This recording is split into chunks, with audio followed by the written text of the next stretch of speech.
Hi everyone, welcome to Rome.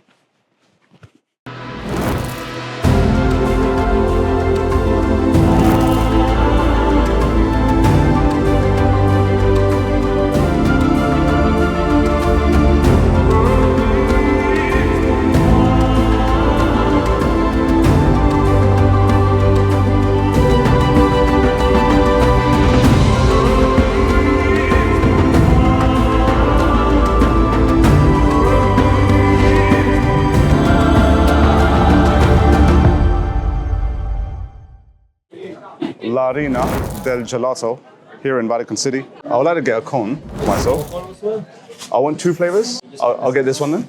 Yep. And I'd like to have the mint and banana flavor. Okay, so award-winning. Look at that, it looks so fresh, handmade. And I'm just excited. Banana and mint flavor with this cone. And decent price, €350. Bismillah. Mint. These are some of my favorite flavors. Italy is the home of gelato. And the good thing about having gelato over normal ice cream is that gelato takes a longer time to make, but that's a good thing because natural ingredients are used. It may not be the most colorful. You know, in marketing, a lot of things are colored, but it doesn't necessarily mean that the substance within that product is good.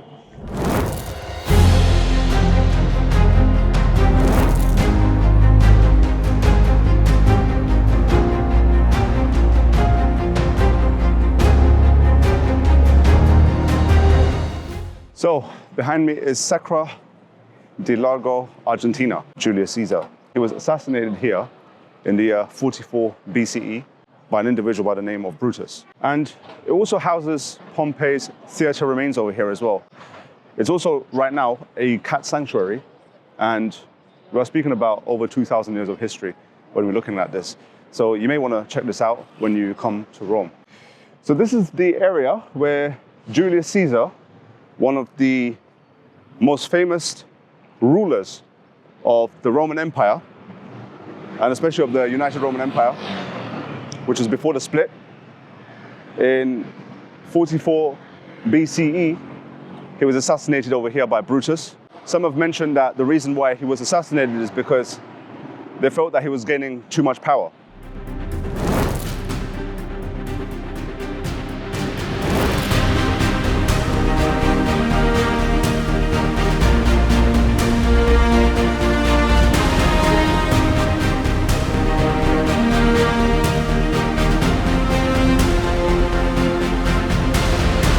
Welcome to the Roman Forum, which was developed in the 7th century BCE as a marketplace and expanded into the political, religious, and social heart of Rome. Now, the key structures included the Senate House, temples, the rostra, which is the speaker's platform, and the Arch of Titus. Now, in terms of significant historical events, the Forum hosted political debates, triumphal processions, criminal trials, and public speeches. It was also a center for commerce and religious ceremonies. After the collapse of the Western Roman Empire in the year 476 AD, faced decline because it was completely abandoned and it wasn't used. Until the 18th and 19th century, where after excavations, they discovered this Roman Forum area and they brought out its splendor that it once obviously had. Welcome to Palatine Hill. So right now we are going up and up the Palatine Hill, because remember, the palaces and the monasteries were built on this hill, and the emperors really utilized this hill to quite a grand extent. So it'll be fascinating to see how the extent of this hill is, how much the extent of this hill is. And you can also see from over here, people all the way up there. So you get an idea of how much you have to walk, how much of an incline it is. And I'm also interested in seeing the whole site and Rome from above as well.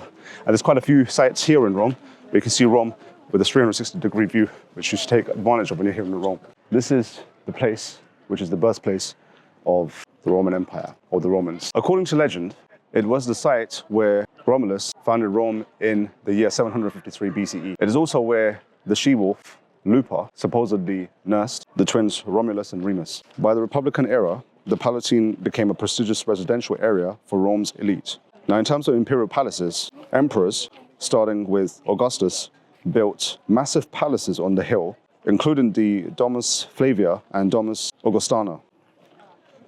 Now, in terms of archaeological finds, excavations have uncovered remains of palaces, ancient temples, and beautiful frescoes. In terms of later use, during the Middle Ages, the hill was transformed into monasteries and noble estates. Now, its significance today, these sites collectively represent the heart of ancient Rome, showcasing its architectural ingenuity, political dominance, and cultural influence. Together, they form one of the most visited archaeological complexes in the world. What's fascinating and astonishing is that this is the very place where some of the prominent emperors of Rome would have resided in. It's also fascinating as well that such a significant site was then completely abandoned after 476 AD when the Western Roman Empire fell. And obviously the Eastern Roman Empire lasted for another 1,000 years. And then that fell in 1453 in Constantinople, in Istanbul today. But this really fell, and it was only unveiled when excavations took place in the 17th, 18th century. And it's just incredible that this is the place where some of the great emperors of the Roman Empire would have walked and would have functioned and done their day-to-day business from. When you come to Rome, and this is my first time in Rome, I'm actually experiencing Rome as I would imagine it should be experienced, where you dive deep into history. Welcome to the Colosseum of Rome.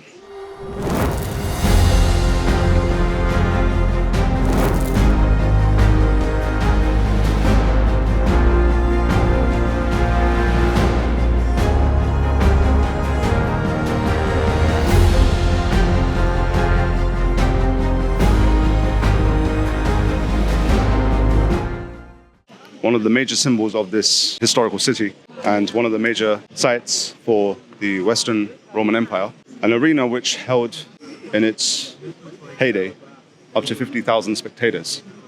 And some of the events that took place over here were gladiatorial events. They were quite notorious, to say the least. But we got the ticket, which includes not just the Colosseum, but Palatine Hill, as well as the Roman Forum. And all of this came for 18 euros. But to come to the Colosseum, you need to be here 15 minutes prior to coming inside because you have a designated time. And for the other sites, the Palatine Hill and the Roman Forum, you need to go there before or after coming to the Colosseum within 24 hours. It is busy, so make sure that you do book in advance by going onto the website. From outside, you see that it's been maintained for so many centuries. So the Colosseum was built between 70 to 80 CE. In terms of its purpose, it was the largest amphitheater in the Roman Empire, seating up to 50,000 spectators. It hosted gladiator battles, animal hunts, executions, and mock naval battles. Hence why I'm a little bit reluctant sometimes to come to a place like this where there was executions that were not justified. Architectural features made of concrete and travertine. In terms of its decline, after the fall of the Roman Empire, the Colosseum was damaged by earthquakes and repurposed as a fortress, quarry, and even a Christian shrine. Modern significance. It stands as a symbol of ancient Roman engineering and is a UNESCO World Heritage Site. So this is the underground area that you can check out if you've got the full ticket experience, but this is level 1, where you can also get somewhat of a close-up view of the center of this Colosseum. So when you come here to the Colosseum, you have various different areas here, and you can see the arches here. And I'm just impressed by how robust and how well it's been maintained after 2,000 years of being in existence, really. And you also get good views as well. So you can go to each arch. There's like a multitude of them that you can do, but you just got to go around the Colosseum to be able to see this. This city is called the Eternal City for a reason. And although this may not be in pristine condition, you can see that idea ripple into today's time and, impact us and influence us in some capacity. You also get these marvelous views from the opposite side of the Colosseum, from the other end of the Colosseum. So you can see so many cool archaeological sites that are everywhere to be seen, really, in Rome. So let's check out the Colosseum shop. I suppose 2,000 years ago, they may have had shops as well. when people would enter to view some sporting events. Some books on Rome. The Colosseum consists of many arches. You get like one of the views of how it is in the main area, but within you have this area here where it's arches all around. So there's quite a few arches. Before Stonehenge, we built Göbekli Tepe. Structures so old. Subscribe now.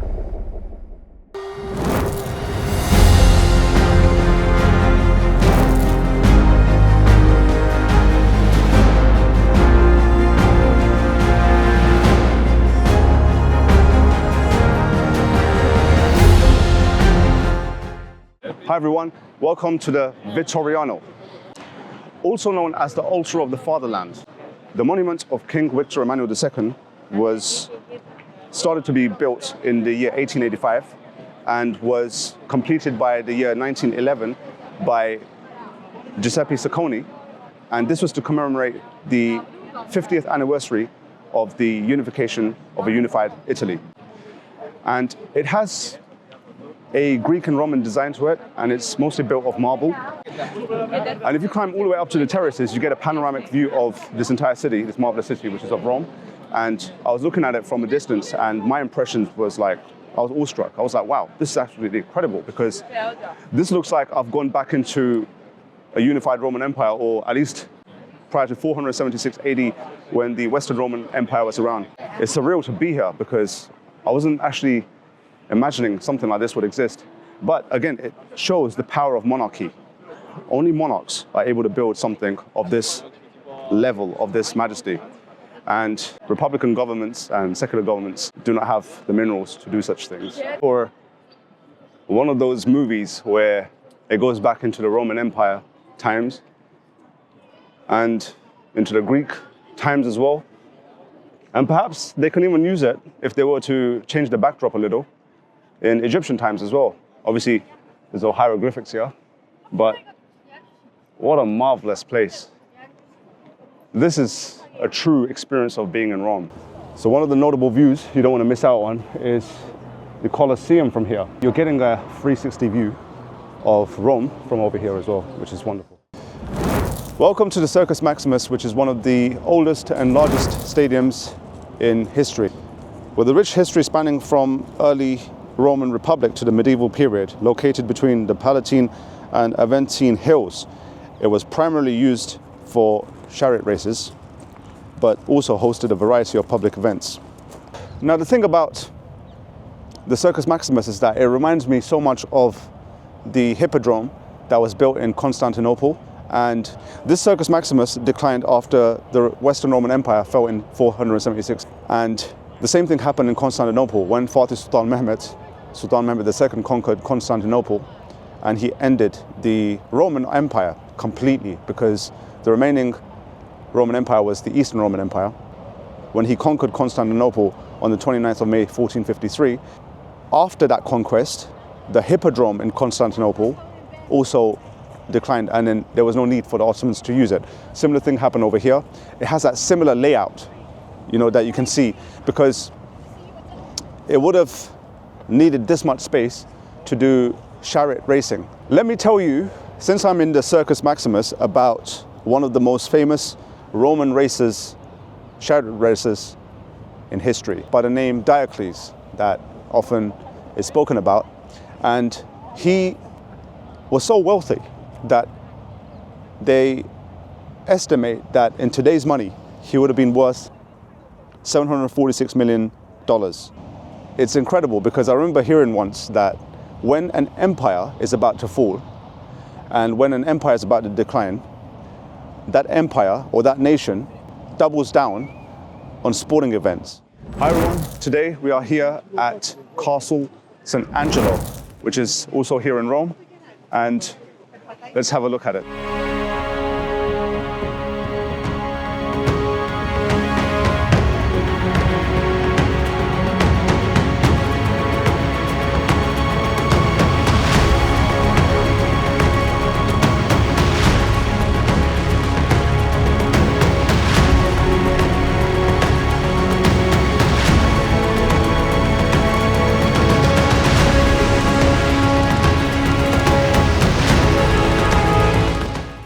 So this is the Castel Sant'angelo, which was originally built as Hadrian's mausoleum in the year 139 AD. So it's been here for almost, you can say, 2,000 years now. The original cost of its construction is unknown, but it was a massive imperial project. So over the centuries, the castle was transformed into a fortress, a papal residence, and a prison. But popes spent significant sums reinforcing its defenses, adding luxurious apartments, and constructing the famous Passetto di Borgo, a secret passage connecting it to the Vatican. In terms of entrance fees, it is 16 euros per person. You can get your tickets when you come to the castle on the day, but you can also get it online as well. Now, this is the center of the mausoleum, and this is where it's believed that the remains of Hadrian and his imperial family would have been laid to rest. And Hadrian is considered one of the top five emperors of the Roman Empire ever. He was someone that consolidated Rome's borders, including building Hadrian's Wall in Britain, strengthened administration and legal reforms while promoting Greek and Roman culture, and he focused on internal stability rather than expansion.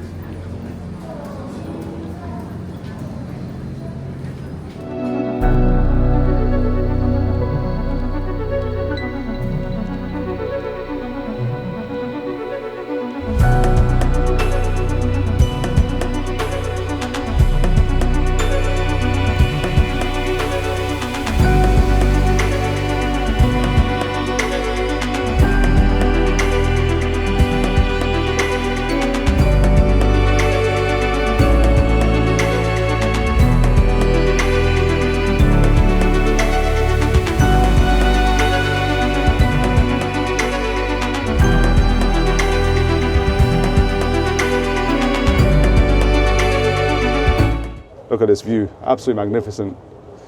The view of the bridge, there's a couple of bridges here. The river itself, and that's Vatican on the right. Look at that, St. Peter's Basilica with the golden ball on top of the copper dome. Now I reached the highest point of Castel Sant'angelo that you can come to when you are visiting over here, and you get incredible views of Rome, but also of the St. Peter's Basilica, which is the most important church in the whole of Christendom. And that is obviously the view of Vatican City, the world's smallest country.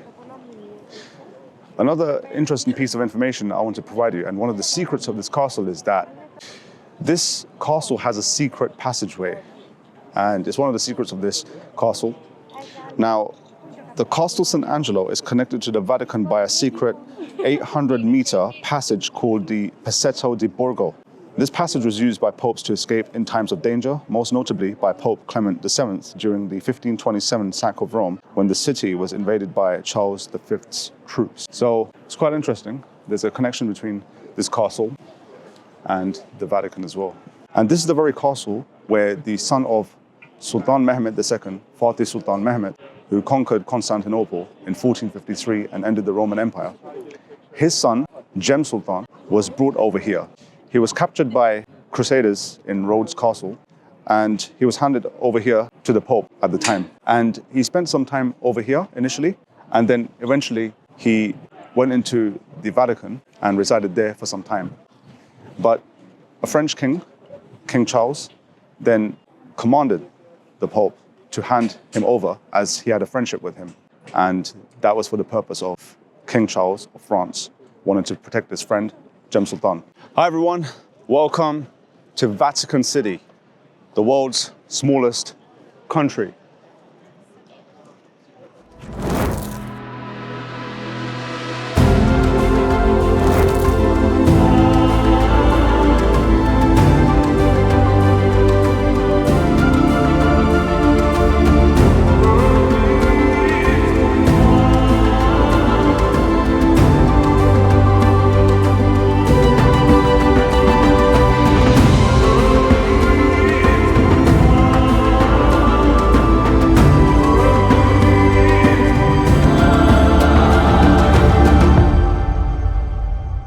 Right now we are here at St. Peter's Square, and behind me is St. Peter's Basilica.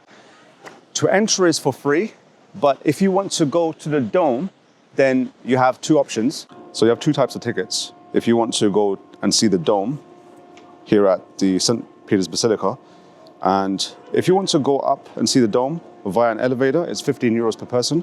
But if you just want to walk up the steps, it's 10 euros per person. So you decide.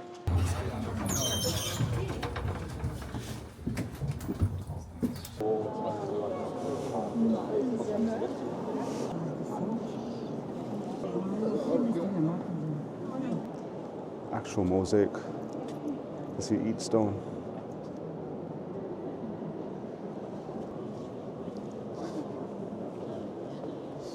So right now, we've seen the upper part, but now we're going directly to as close to the dome as possible.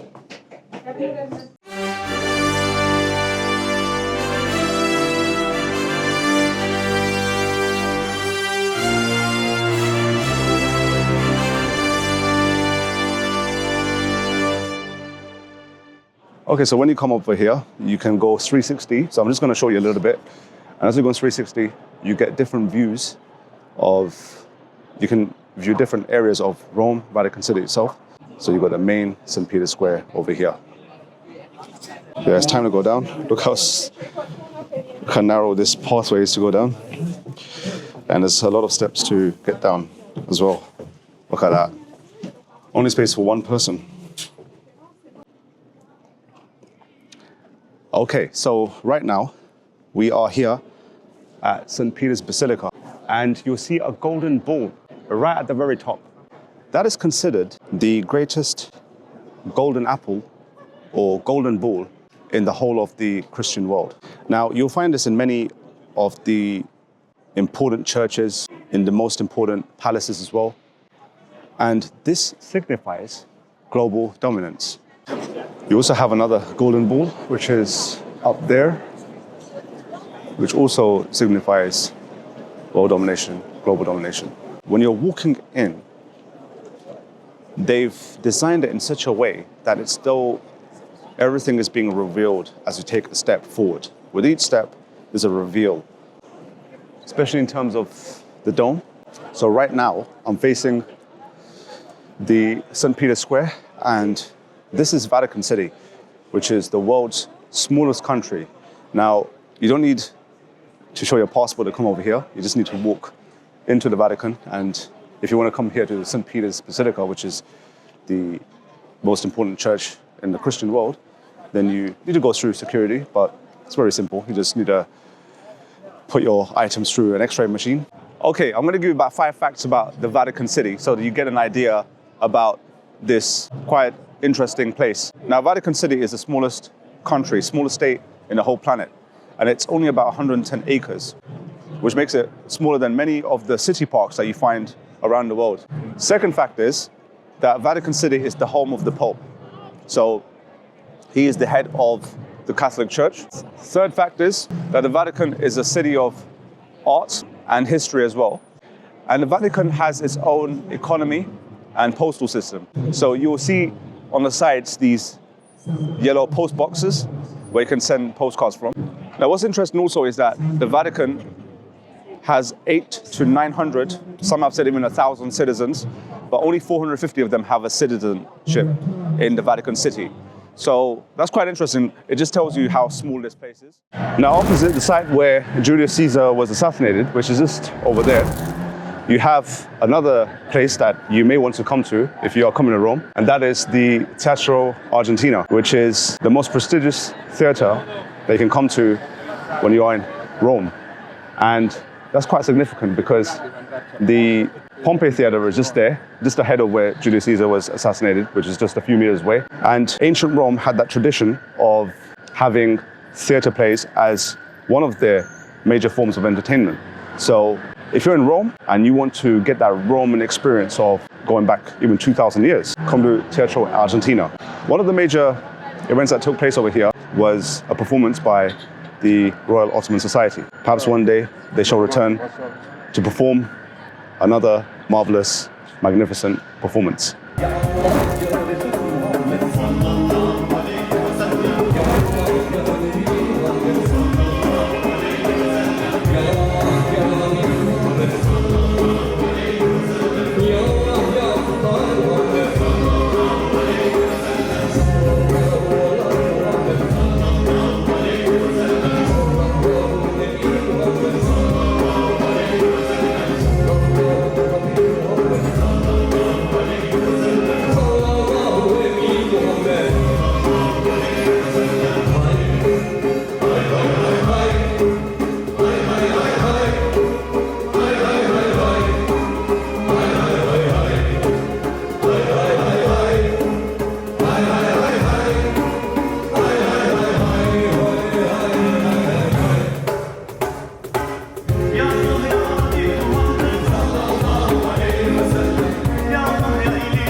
you very much for watching us. So if you're in Rome, one of the things you may want to do is you can come over here to Roma Terminus Station. And if you have a few days or you have some time over here in Rome, you can take a bullet train that will take you to Florence. And it takes about 1.5 hours to get there. And it's also quite cool to come over here because you've got so many shops, so it's kind of like a mini mall that you have. And obviously you have your information up there, what platform to go to. And obviously you want to buy your tickets beforehand, but you can also get your tickets from over here as well. You may want to go to Florence in order to experience the art that Italy has in store for you.